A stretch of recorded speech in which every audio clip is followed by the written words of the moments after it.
racing around on the surface.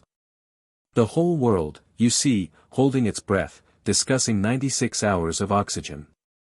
Everyone knew they were dead. But in the shadow of this tragedy was another story to be told, one that linked Hollywood, science, and our planet's greatest mystery. Suppose I told you that one of Hollywood's most influential directors dared everything to explore deeper than any man had ever ventured alone. And what he found down there revolutionized everything we thought we knew about our world. James Cameron didn't just direct Titanic and Avatar. Not only a director but a man consumed by the abyss, a man prepared to leave behind the glitzy existence of red carpets and Oscars for something much darker and infinitely riskier, the Mariana Trench. That is the lowest point in the ocean, a gash in the Earth's crust running more than 1,500 miles long, and within it is Challenger Deep, the lowest point on our world.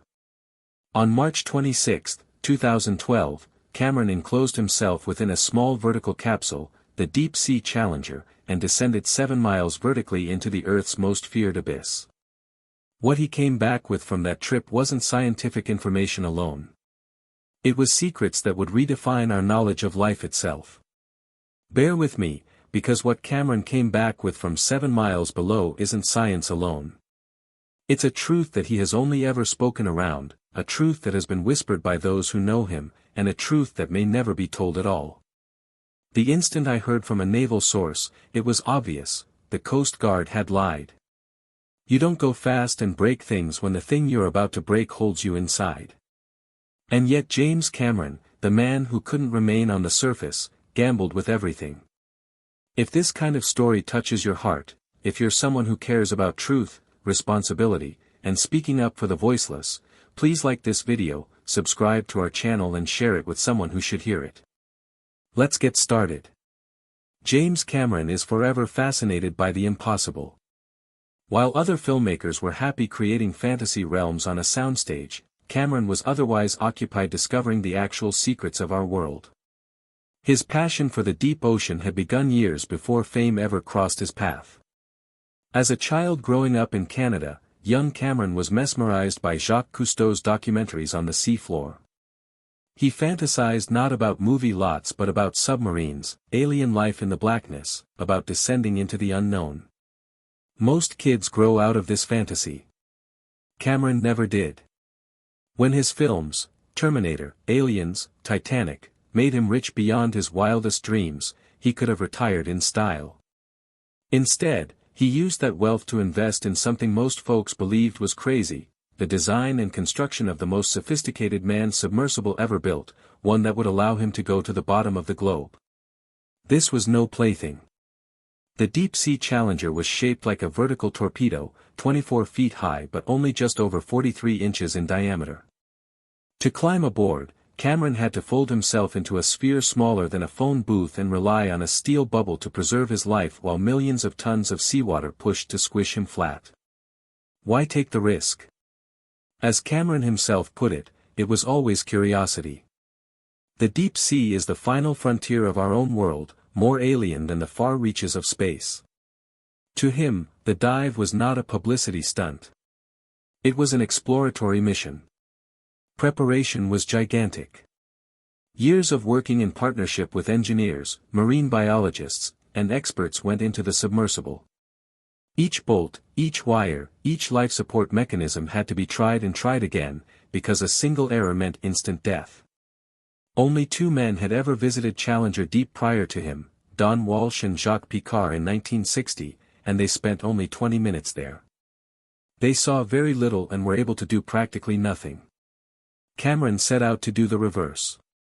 He wanted hours on the ocean floor, time to shoot, to collect samples, to investigate. He wanted to feel the extraterrestrial landscape at the bottom of our own planet. Imagine the day of the dive. The surface of the Pacific Ocean was tranquil, seemingly normal. But 200 miles out from Guam, beneath those placid waves, stretched a rift in the crust so profound that if Mount Everest were placed within it, its peak would still be underwater by a mile. At 5:15 that morning, Cameron closed the hatch to his machine and descended. His target was 35,756 feet deep, lower than jets cruise over it. It took 2.5 hours to get there. Think of being stuck in a capsule smaller than your shoulders, aware that with each minute you were more toward darkness, more toward rescue, closer to a pressure that can crush steel. When he descended below 1,000 feet, sunlight disappeared. Blackness swallowed everything, a darkness so complete it is nearly incomprehensible. The only light was his own, flimsy islands of visibility in an endless expanse of darkness. Outdoors, the temperature dropped almost to freezing. Indoors, the hull creaked. For every foot, the pressure increased, piling up to 1,000 times that of sea level. Cameron afterward said it felt like being inside a metal ball with the entire weight of the earth pushing down to squash you. But Cameron wasn't a passenger. He was flying, keeping an eye on dozens of systems, juggling malfunctions as they fell one after another. Batteries dwindled precariously. The compass malfunctioned. The sonar went out. 2 of his 3 thrusters malfunctioned, making him slow, nearly uncontrollable. Anybody else would have called it quits. Cameron continued. 2 hours and 36 minutes later, his capsule landed on the seafloor. He typed to the surface crew, "All systems okay."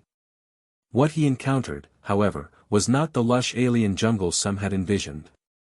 The terrain lay desolate, a pale, fine-grained desert of sediment such as wafting snow. It resembled the moon more than the earth. Cameron initially saw no visible life whatsoever. For scientists who had believed there were unique organisms there, it was a shock. Was the bottom of the earth a barren nothingness? Cameron, though, did not have time to reflect on it. He started taking samples: water, rock, sediment.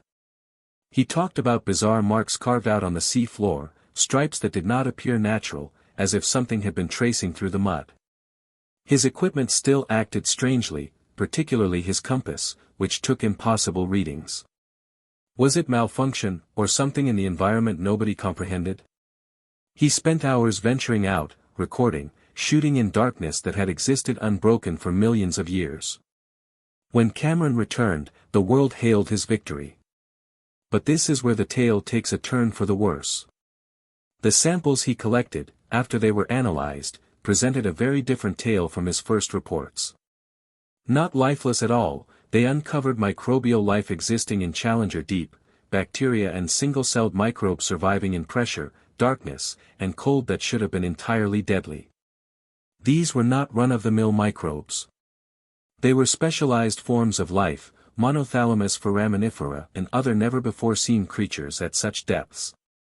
Some seem to utilize energy sources unknown to us, processes outside of our current understanding of biology. Scientists suggested, gingerly, that the findings might rewrite the book on evolution and life outside the Earth. But why, ask people, had Cameron originally painted a desolate picture? Why play down such extraordinary results?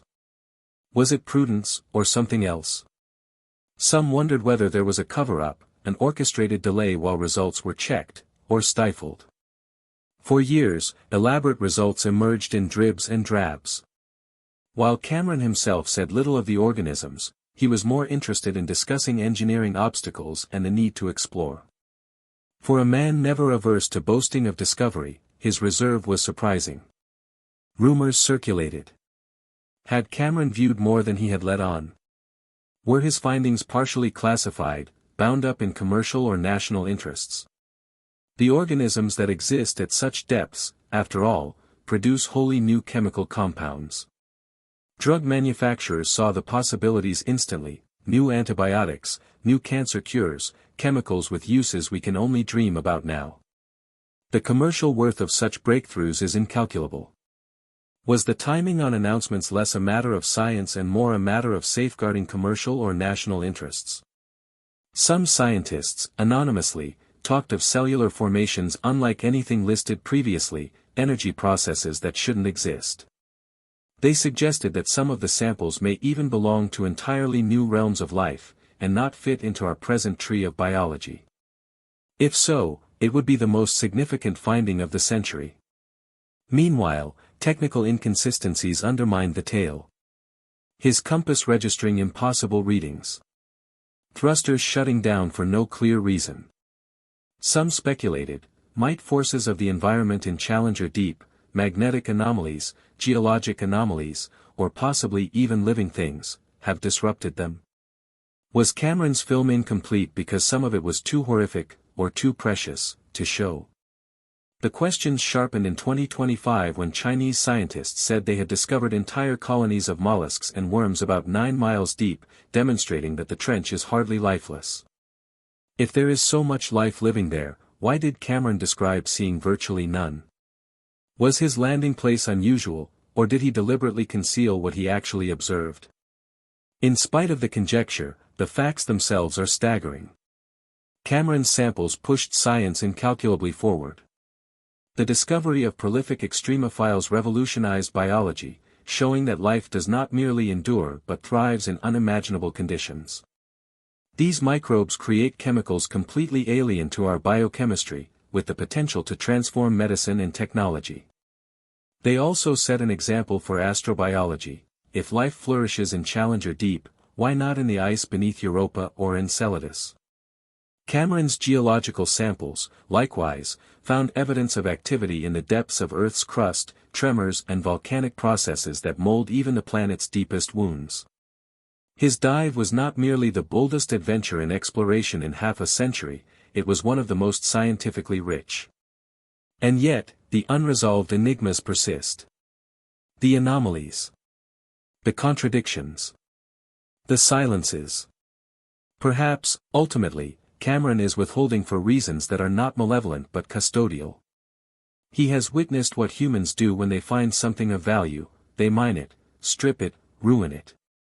The deep ocean is among the last unscathed ecosystems on our planet.